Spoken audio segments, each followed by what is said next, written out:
Hi guys, welcome back to my channel. PK POTHAMINASI KHANGMINASI channel asina ngasi miyam na kudol tamjagadori basi tongan ba blog ma miyam kudol tamjagadori blog si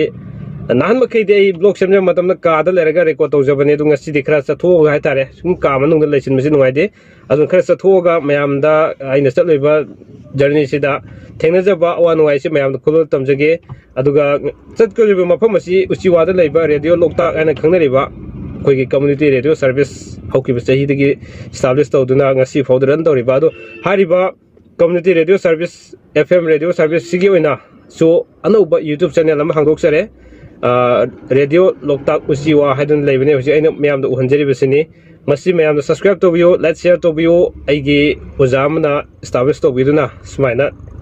होजि फाउद मयाम गी अवा नोय पोथानबगी दमक तोन तोन ब थोरम की आसादोक्तुना ngasi फाउद मयाम द खुदुल तमजरि tamjaduna laibani aduna mayamna subscribe tobiyo like share tobiyo loinana usiwagi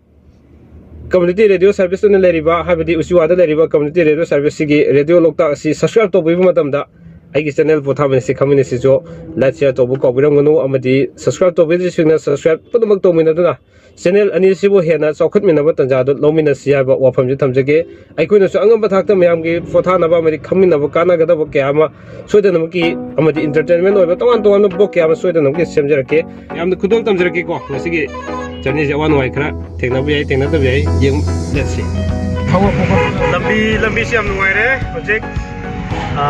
koi ga no sarkar se am nuai tare lambi se pro foreign ge lambi ki samana re tare ko ती मेरे physique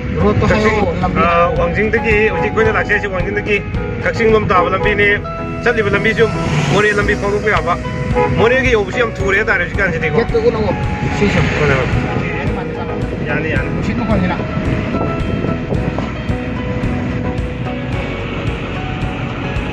कुंजों war memorial complex ने हम सिर्फ कोई होगा तो रे आई उहंजर के को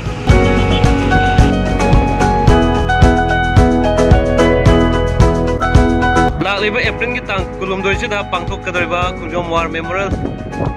कुंजोम दे हातारे अतुगी मफम द पांगथोक मफम जिनी नमिसिदा जो आई तोंगान तोंगान बा ब्लॉग खरा सेमजरकनी मैम गाइबियो 23 एप्रिल दा सही कुदिंग पांगथोइबा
रेडियो लोकता की मफम योगजरे मैम मफम चंगा मनुंगी तौरीबा कनो सिंग सुम जेंगमिनासि मैम को आई उथुकजरके अदुसिने रेडियो लोकता कुसी वादना यूट्यूब चैनल लेबदो मैमना सोयदन सब्सक्राइब तौबिरो आगी नुसिजरबा सब्सक्राइबर सिंगना सब्सक्रिप्शन तौबिरो याम नुवाई प्रोग्राम के आमा आई सांग योरो सुम पांगथोक मिनारानि हतारे थैंक यू यंगमिनासि को आई मनुंगी लेरिबा फिल्म सुम मैम दे यंगजरके जेंगतामिनासि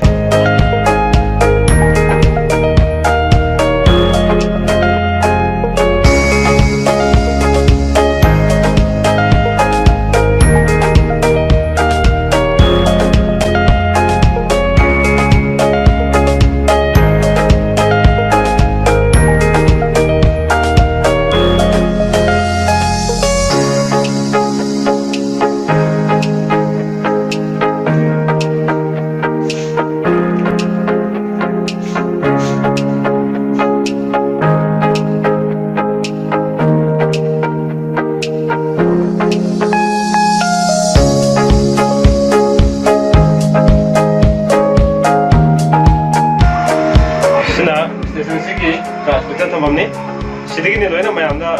चलारे से मफम से इक्विपमेंट लोई लेरे तारे को ꯁꯤꯅ ꯃꯔꯨ ꯑꯣꯏꯕ ꯃꯩꯒꯤ ꯃꯔꯤ ꯂꯩꯅꯕ ꯑꯗꯒꯤ ꯃꯌꯥꯝꯅ ꯇ꯭ꯔꯥꯟꯁꯃꯤꯠ ꯇꯧꯈꯤꯅꯕ ꯄꯣꯠꯆꯩꯁꯤꯡꯗꯨꯅ ꯁꯤꯗ ꯑꯩꯁꯦ ꯌꯥꯝ ꯐꯖꯅ ꯇꯧꯔꯤ ꯔꯦꯗꯤꯑꯣ ꯂꯣꯛꯇꯥꯛꯁꯤ ꯑꯗꯨꯒ ꯃꯌꯥꯝ ꯑꯩ ꯍꯟꯖꯤꯟ ꯍꯟꯖꯤꯟ ꯍꯥꯏꯖꯔꯤꯁꯤꯅꯦ ꯑꯩ ꯏꯁꯥꯃꯛ ꯌꯥꯎꯔꯒ ꯈꯔ ꯅꯩꯈꯥꯏꯔꯛꯑꯅꯤ ꯁꯕꯁꯀ꯭ꯔꯥꯏꯕ ꯇꯧꯕꯤꯔꯣ ꯔꯦꯗꯤꯑꯣ ꯂꯣꯛꯇꯥꯛ ꯃꯁꯤ ꯋꯥꯕꯣ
स्टूडियो मनुंग दने जे लेजरिसे औरन मयामना आइगी नुसिजरबा सब्सक्राइबरसिंगना सिगी ब्लॉग सी येंबिरगा रेडियो लोकताक उसी वायना लाइबा यूट्यूब चैनल दो मयामना लोना सब्सक्राइब तोबिरो आइगी नुसिजरबा सब्सक्राइबरसिंगना अदुगा सी महाइ मफमसिदा आई सामक यावरगा तो थोना प्रोग्राम नुआरबा क्याम थाजरकनी अदुना मियेंग तामिनसी आयाम यूट्यूब दे फोकस तोजरकनी